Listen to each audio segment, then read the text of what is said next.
Lorsque j'ai débuté mes études en Pennsylvanie en 1966, j'étais tout près de New York, dans l'État de la Pennsylvanie, juste au centre, là.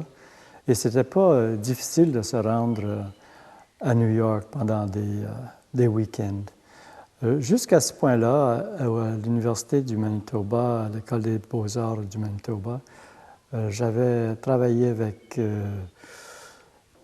la figure humaine, de faire des personnages en plâtre, des choses comme ça.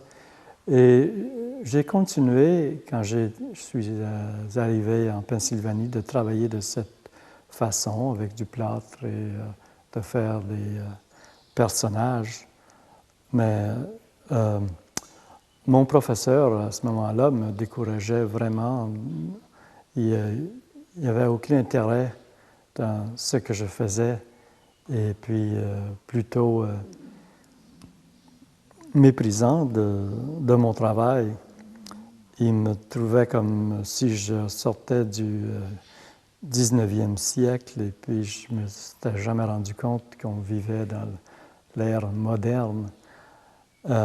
Et puis j'ai commencé à aller à New York, puis de visiter les galeries comme Leo Castelli, les musées, le musée d'art moderne, le Metropolitan, le Frick, le Jewish Museum, et tout ça à New York. Puis je voyais du Robert Morris, Morris Louis, des choses que je trouvais vraiment complètement farfelues, mais qui semblaient avoir le respect de tout le monde. J'ai voulu essayer de comprendre de quoi il s'agissait vraiment, pourquoi est-ce que ça me laissait vraiment sans excitement. J'ai commencé à considérer toutes ces choses-là. C'était très cérébral et puis il fallait avoir une grande formation pour apprécier ces choses-là. On ne pouvait pas apprécier ces choses-là juste avec nos yeux. Il fallait avoir tout un support de philosophie artistique pour pouvoir voir le sens dans ces choses-là, que je me suis empressé d'acquérir et tout ça. Et puis, à un moment donné, je pensais que je commençais à apprécier toutes ces choses-là, que je vois encore il y a des choses intéressantes là-dedans. Mais vraiment, émotionnellement, ça m'a vraiment touché, jamais touché.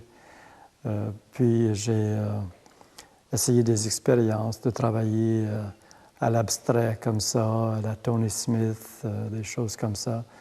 Mais j'étais vraiment pas là-dedans. La dernière chose que j'ai faite à l'Université de Pennsylvanie, j'ai commencé à faire des choses drôles, des choses d'humour, des choses mécaniques, kinétiques, qui bougeaient, qui agissaient, qui recevaient leur pouvoir des petits moteurs cachés à l'intérieur, puis ça avait l'air des objets inanimes, mais qui bougeaient tout d'un coup, ou lentement, tellement lentement qu'on ne s'en apercevait pas, mais qui...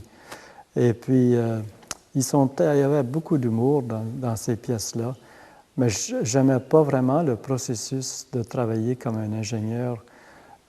J'ai finalement, l'année que je suis revenu à Regina, et puis j'ai continué à travailler de cette façon, mais c'était beaucoup plus difficile parce que je n'avais pas accès à toute cette technologie qu'on trouve sur Canal Street à New York.